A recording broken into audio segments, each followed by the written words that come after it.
नमस्कार आदाब दोस्तों। संजय कुमार जी और हम राजस्थान और मध्य प्रदेश के दौरे पर निकले। अभी बात मध्य प्रदेश की कर रहे हैं और मध्य प्रदेश में संजय जी हम लोग कहाँ कहाँ से होकर गुजरे पहले ये बताएं, फिर हम लोग ज़रा चुनावी जो सरगर्मियाँ हमने देखी और क्या समीकरण बनते देख रहे हैं, माहौल क्या है, हवा किसकी है, ये भी हम लोगों को दिखाई दिया है, वो संजय जी से बात करेंगे। संजय जी कहाँ कहाँ से होकर गुजरे हम? देखिए, हम लोग दिल्ली से चले और भरतपुर होते हुए हम लोगों ने मध्य प्रदेश में मुरैना से प्रवेश किया है और ग्वालियर हम लोगों ने काफ़ी घूम फिर किया और इस समय हम लोग श्योपुर में हैं। जब हम लोग ट्रैवल कर रहे थे और ख़ासकर ग्वालियर चंबल संभाग को हमने बहुत अच्छे से कवर किया, सैकड़ों लोगों से मिले हैं और समाज के हर वर्ग से मिले हैं। इनिशियल क्या आपको लग रहा है, मतलब क्योंकि जैसा कांग्रेस का दावा है कि कांग्रेस की और राहुल गांधी ने भी दावा किया कि मध्य प्रदेश में उनकी सरकार आ रही है और उनकी लहर है, तो ये लहर क्या आपको भी दिखाई दे रही है? मध्य प्रदेश में हम लोगों ने इस पूरी यात्रा में तकरीबन 100 लोगों से बातचीत की और हर वर्ग के लोगों से बात की है। स्टूडेंट से बात की, दुकानदारों से बात की, ग्रामीणों से बात की, किसानों से बात की और कुछ सरकारी कर्मचारियों और पुलिस वालों से भी बात की। हर व्यक्ति यही कह रहा है कि यहाँ मामा जी जा रहे हैं और कांग्रेस की सरकार आ रही है। मामा जी मतलब शिवराज सिंह चौहान? जी जी, मामा जी मतलब शिवराज सिंह चौहान। लोग प्यार से उनको मामा कहते हैं, लेकिन इस बार मामा जी यहाँ कंस साबित होने जा रहे हैं। एक बात बताइए कि अखबारों में तो बहुत कुछ आ रहा है, मीडिया में आ रहा है कि रिबेल कैंडिडेट है। मैं रिबेल कैंडिडेट और किसने किसको कहाँ उम्मीदवार दिया, इस माइक्रो डिटेल में बगैर जाए, जनता क्या कह रही, जनता के मुद्दे क्या हैं? देखिए, जनता कह रही है कि मामा जी जो हैं वो फ्रीबीज बांट रहे हैं, मुफ्त में बांट रहे हैं लोगों को, और वो भी एक ख़ास तबके, एक ख़ास वर्ग के लोगों को दे रहे हैं। इससे टैक्स पेयर्स जो है, मध्य वर्ग है जो, या उच्च मध्य वर्ग है, उसमें खासा गुस्सा और नाराज़गी है। मध्य वर्ग ये कह रहा है कि हम पैसा दे रहे हैं और आप उन पैसों को लुटा रहे हैं। उनका कहना है कि मामा जी को अगर कुछ देना था तो यहाँ फैक्ट्री लगानी चाहिए थी, यहाँ रोज़गार पैदा करना चाहिए था, न कि ये पैसे लुटाने चाहिए थे। तो इसका खामियाजा उन्हें लगता है कि भुगतना पड़ रहा है। पेट्रोल महंगा है, जीवन स्तर महंगा है, गैस महंगा हो गया है, उनका जीना हराम हो चुका है और वो सब चाहते हैं कि मामा जी अब बहुत दिन हो गया, अब आप जाइए, विश्राम कीजिए। और मोटे तौर पर हम कह सकते हैं कि यहाँ कांग्रेस की लहर चल रही है पूरे मध्य प्रदेश में। अगर आप 10 लोगों से बात करेंगे तो 9 लोग खुलकर बोलेंगे कि कांग्रेस की सरकार यहाँ आ रही है। एक आदमी जो नहीं बोलेगा वो भी अंत में जाते जाते आपको बोल जाएगा कि आप सही कह रहे हैं, सरकार तो कांग्रेस की ही आ रही है। हाँ, ये मैंने भी देखा कि लोग पहले भांपते हैं कि आप किस तरफ हैं और उनको लगता है कि अगर आप भाजपा सपोर्टर हैं तो वो शुरुआत में, और आमतौर पर मीडिया की छवि बन चुकी है कि मीडिया बीजेपी सपोर्टर है, तो बोलने में थोड़ा हिचकिचाते हैं। फिर जब आप उनको लगता है कि नहीं, ये एक न्यूट्रल पत्रकार हैं और ये किसी एक तरफ नहीं है, तब वो खुल के बोलने पे अपनी बोलते हैं और अपनी राय रखते हैं। एक बात और जो आपकी बात से मैं सहमत हूँ कि यहाँ पे जब मैं युवाओं से और मिडिल क्लास के लोगों से और शहरी लोगों से बात कर रहा था तो रोज़गार का मुद्दा बड़ा मुद्दा है, महंगाई का मुद्दा बड़ा मुद्दा है, गैस के सिलेंडर का मुद्दा बड़ा मुद्दा है, पेट्रोल के दाम का बड़ा मुद्दा है। कुल मिला के अगर देखा जाए तो वो सेंट्रल की जो स्कीम्स हैं उन पे भी एक राय जो है, नेगेटिव राय हम लोग देख रहे बनते हुए। एक बात मैं आपसे ये भी जानना चाहता हूँ, क्योंकि देखिए हम युवाओं से बात कर रहे थे, शहरी लोगों से, और शहरी मतदाता जिनकी चर्चा आप भी कर रहे हैं, शहरी मतदाता हमेशा से बीजेपी का एक बड़ा समर्थक रहा है।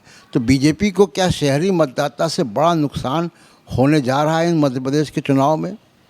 देखिए, मध्य प्रदेश में जो शहरी मतदाता है उसमें जो फर्स्ट टाइम वोटर है उसका एक बड़ा हिस्सा इस बार पहली बार वोट करेगा, और वो जो युवा मतदाता है और जो जिस शहरी मतदाता की बात आप कर रहे हैं, इन्होंने बीजेपी की सरकार 20 साल देख ली है। अगर छोटा सा 1.5 साल का समय अगर आप निकाल दें कमलनाथ की सरकार का, तो उन्होंने बीजेपी की सरकार ही देखी है और मोटे तौर पर वो बीजेपी की सरकार से ऊब से गए हैं।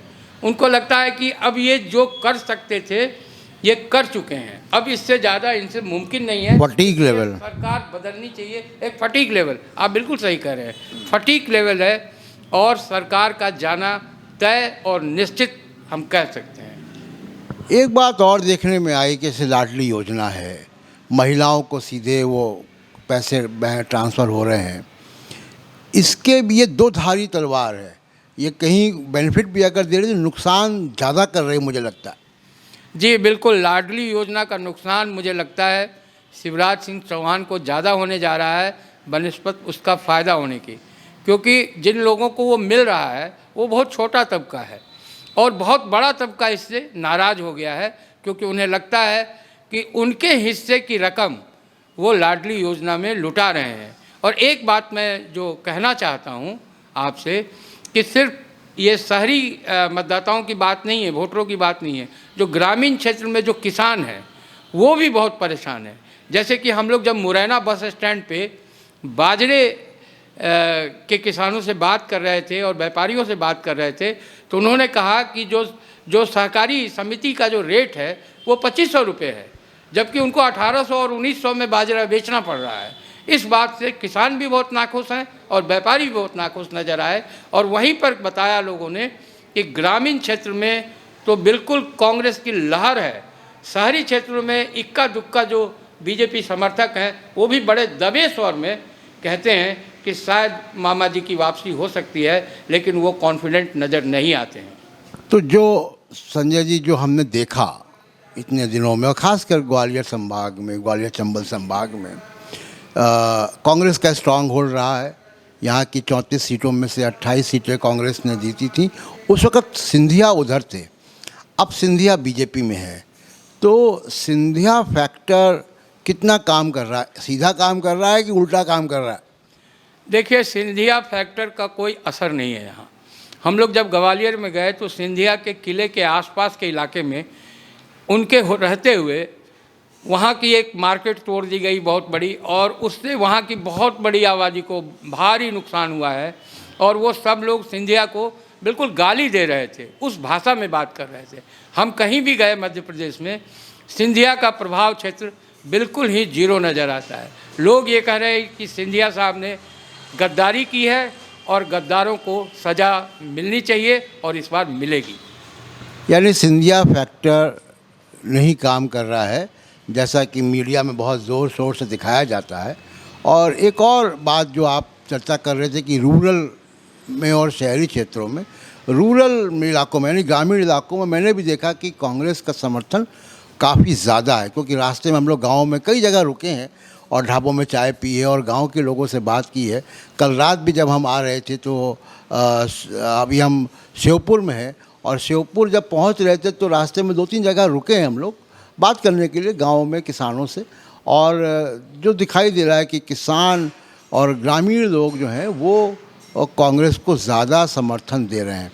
एक और चीज़ जो आपसे मैं समझना चाह रहा हूँ कि क्या अगर शिवराज सिंह चौहान को खैर साइडलाइन कर दिया गया है, लेकिन कोई अगर शिवराज सिंह चौहान की जगह कोई कैंडिडेट अगर बीजेपी देती तो शायद बीजेपी का सपोर्ट इतना ख़राब नहीं होता जितना दिख रहा है। मुझे तो लगता है कि बीजेपी कुछ भी करती तो हालत यही होती, लहर उनके खिलाफ होती, क्योंकि मध्य प्रदेश की जनता ये जानती है कि उन्होंने शिवराज सिंह चौहान की सरकार को चुना नहीं है। शिवराज सिंह चौहान की सरकार जो है कांग्रेस के पीठ में छुरा घोंपकर बनाई गई है और मध्य प्रदेश ने गद्दारों को बहुत देखा है। आज़ादी के आंदोलन में भी गद्दारों को देखा है और गद्दारों को वो नापसंद करती है। तो निश्चित रूप से जो गद्दार हैं, जिनकी सरकार है मध्य प्रदेश के लोगों की नज़र में, उसको यहाँ की जनता सबक सिखाने जा रही है, ऐसा हमें ये 300 किलोमीटर की यात्रा से प्रतीत होता है। यानी बीजेपी अगर कुछ कवर कर सकती है यहाँ का नुकसान तो जो उनके स्ट्रांग होल्ड है मालवा या मध्य प्रदेश, वहाँ पे शायद कवर कर पाए तो कर पाए।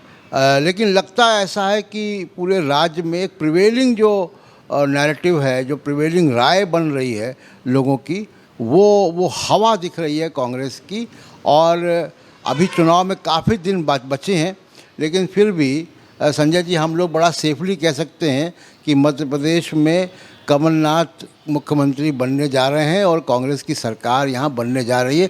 अभी यहाँ पे बहुत सा प्रचार बाकी है, बावजूद इसके जो राय हम देख रहे हैं, लोगों की राय बहुत पहले बन जाती है चुनाव में, तो वो जो राय देख रहे हैं वो तो राय बहुत साफ इंडिकेट कर रही है कि यहाँ पे कांग्रेस की हवा है। जी बिल्कुल, जैसे जब आप चावल पकाते हैं तो एक दाना उठाकर देखते हैं कि ये पका हुआ है या नहीं है। हम लोगों ने एक दाना नहीं देखा है, हम लोगों ने चावल के कई दानों को टेस्ट किया है और हमें अब ये दिखाई दे रहा है कि कांग्रेस के लिए ये चुनाव पक चुका है और अब उसमें कोई तब्दीली नहीं हो सकती, क्योंकि जब चावल एक बार पक जाता है तो उसको आप फिर से चावल नहीं बना सकते। तो ये चावल इस समय पक चुका है और कमलनाथ के लिए सत्ता का दरवाज़ा जो है खुला हुआ है और सत्ता उनका इंतज़ार कर रही है। ये संजय जी के इस डिक्लेरेशन के साथ ही आपसे विदा लूँगा इस वक्त। और अब हम लोग यहाँ से राजस्थान प्रवेश कर रहे हैं और हमारा अगली कहानी अब राजस्थान की स्थिति की होगी कि वहाँ पे बीजेपी और कांग्रेस का कहा जा रहा है कि कांटे की टक्कर है। तो अगली कहानी, अगली बातचीत राजस्थान के बारे में संजय जी के साथ हम लोग विश्लेषण करेंगे। तो तब तक हमारे चैनल को, संजय जी के चैनल को आप लोग सब्सक्राइब करें और कमेंट करें, शेयर करें और इन वीडियोस को देखते रहें, क्योंकि जो हम लोग रिपोर्ट कर रहे हैं संजय जी के साथ, जो आपको बता रहे हैं, वो बिल्कुल ज़मीनी सच्चाई जो लोगों से बात करके हम आपके सामने रख रहे हैं। और तब तक के लिए शुक्रिया, नमस्कार, आदाब एक बार फिर।